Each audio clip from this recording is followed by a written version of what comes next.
Hi everyone, it's me, Miss Kate. And Miss Hazel. Hi, we're so glad that you're here with us today. As some of you know, I love bees, and we discovered something, a kind of bee in the last few months called a mason bee.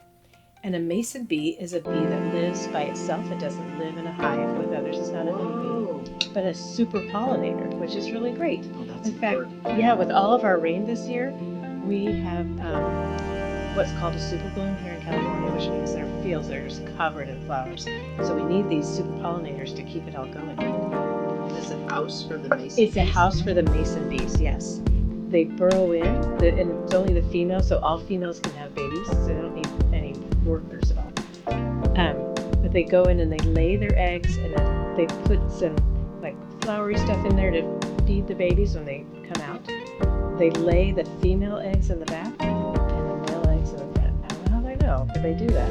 So the males come out first, and then the females come out, and then Everybody goes to work. everyone goes to work. So what we did was we recycled a can. This came from Mr. Slauson at Payton Elementary School. We painted it. We used acrylic paint, and oh my gosh, one thing I forgot. When you're using paint, you should cover your work areas. So I'm going to start by painting my can. I have paintbrushes right here.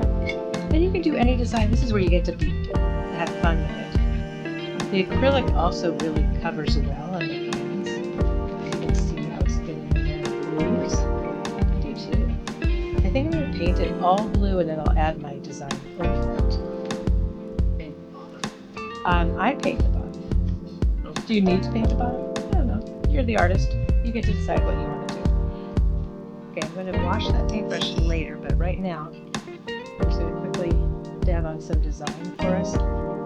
One of the ones I made, I painted bees on them. Then you would need their well. Yes, it was a welcome sign. That's exactly what it was. It was a welcome sign. You have to let this dry, of course.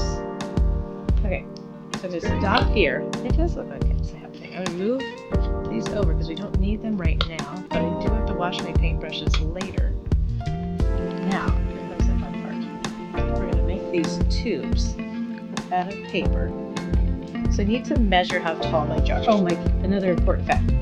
The jar needs to be at least 5 inches tall, which is what approximately what this is. Because you don't want any predators to get inside and eat the babies. I'm going to sort of measure this. It'll be super precise because it doesn't really matter. I mean, kind of off the top. At least 5 inches. Yes. Does it need to be a square, Miss Kate? No, it doesn't even have to be precise. That's the fun part about this project.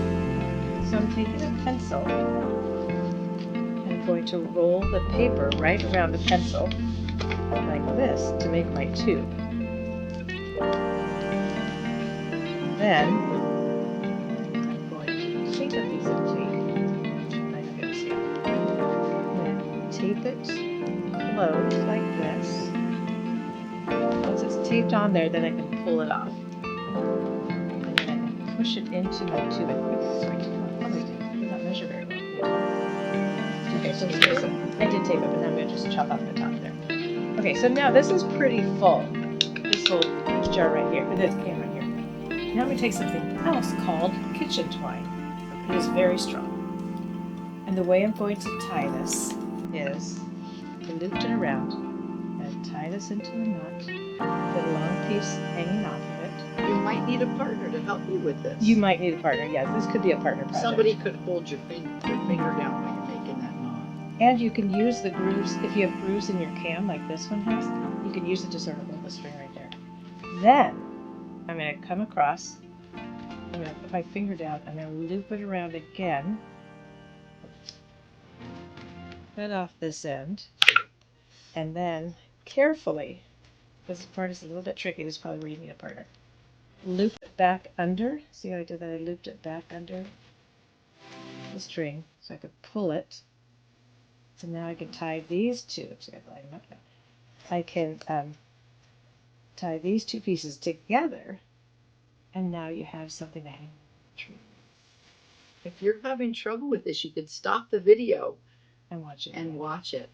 Yeah, that part's a little bit tricky. Maybe some. That's the trickiest part. Whoa, that is so And look, cool. you can hang this up in a tree anywhere. This one is going to my brother Jim because I promised him a long time ago I'd give him one. I don't think I've done it. It's like welcome mason bees. Yes. And remember, they're super pollinators, which is what we need, so we can have pretty flowers and delicious fruits. Okay, thanks everyone. We'll see you next time. Bye, friends.